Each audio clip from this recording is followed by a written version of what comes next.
নমস্কার বন্ধুরা, নতুন রেসিপিতে আপনাদের স্বাগত। আজকে আমি আবার একটা অন্যরকম রেসিপি নিয়ে এসেছি। আজকে আমি করে দেখাবো চালদা দিয়ে মটর ডাল। চালদা দিয়ে মটর ডালের জন্য নিয়ে নিয়েছি এখানে একটা গোটা চালদা, মটরের ডাল 250 ডাল আছে, কাঁচা লঙ্কা, শুকনো লঙ্কা, বেকিং সোডা মানে খাবার সোডা, সর্ষের তেল, চিনি, নুন, হলুদ গুঁড়ো। আর কিছু লাগবে না। প্রথমে আমি উনুন ধরিয়ে কড়াই বসিয়ে দিয়েছি, কড়াইয়ে জল ফুটছে। এবার আমি ডালটা ধুয়ে একটু জলে দিয়ে দেবো, দিয়ে আমি চালদাটা কাটবো।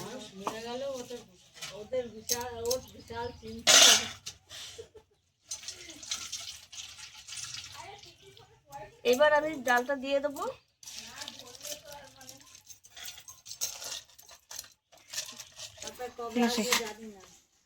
ডালটা দিয়ে দিয়েছি, এবার একটু নুন দিয়ে দেবো, তাহলে তাড়াতাড়ি সেদ্ধ হয়ে যাবে।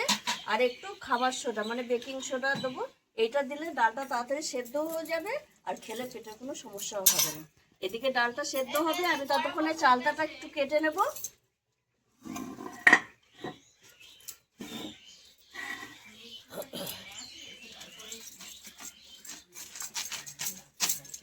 দেখুন বন্ধুরা, চালতাটা একটু মানে রং ধরার মতো হয়েছে, তবু ভালো। এই চালতাটা ডালে বেশি ভালো লাগবে।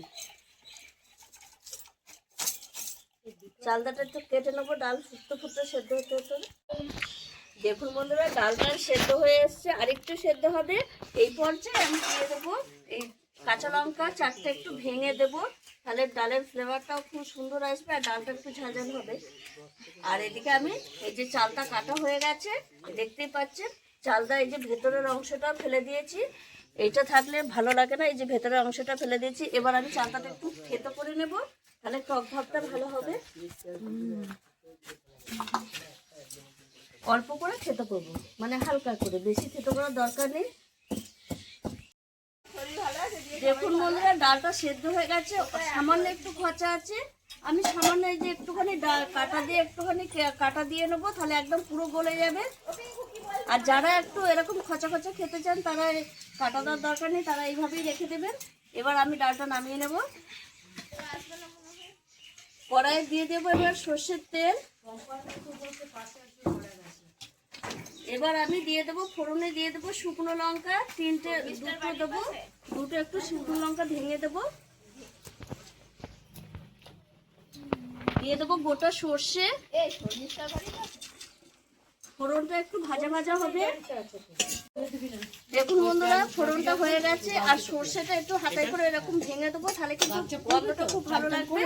এবার আমি দিয়ে দেবো থেতো করে রাখা চালটা। এর উপর আমি একটু হলুদ দিয়ে দেবো, ডালে আমি হলুদ দিইনি, এই চালদাতে হলুদ দিলেই হয়ে যাবে। এইবার আমি চালদাটা মানে 2 মিনিট মতো একটু ভেজে নেব, তাহলে কাঁচা গন্ধ চলে যাবে চালদা।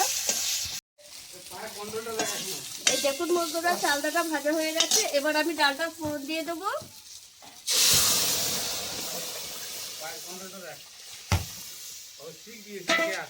এইভাবে 5 মিনিট ডালটা একটু ফুটবে, তাহলে রেখেছি।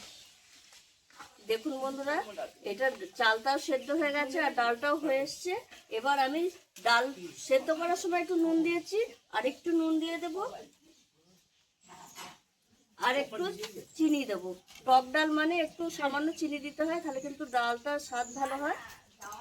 দিয়ে আমি 1 মিনিট এরকম নেড়েচেড়ে একটু ফুটিয়ে নেব।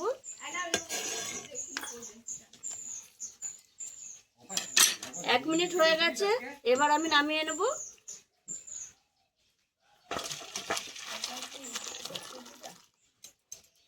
দেখুন বন্ধুরা, কত সুন্দর হয়েছে চালদা দিয়ে মটরের ডাল। আপনারা এইভাবে একবার চালদা দিয়ে মটরের ডাল খেয়ে দেখবেন, অসাধারণ লাগে। আর আমার এই ভিডিওটা যদি আপনাদের ভালো লেগে থাকে, তাহলে লাইক করবেন, শেয়ার করবেন, সাবস্ক্রাইব করবেন। আবার দেখা হবে আগামী ভিডিও।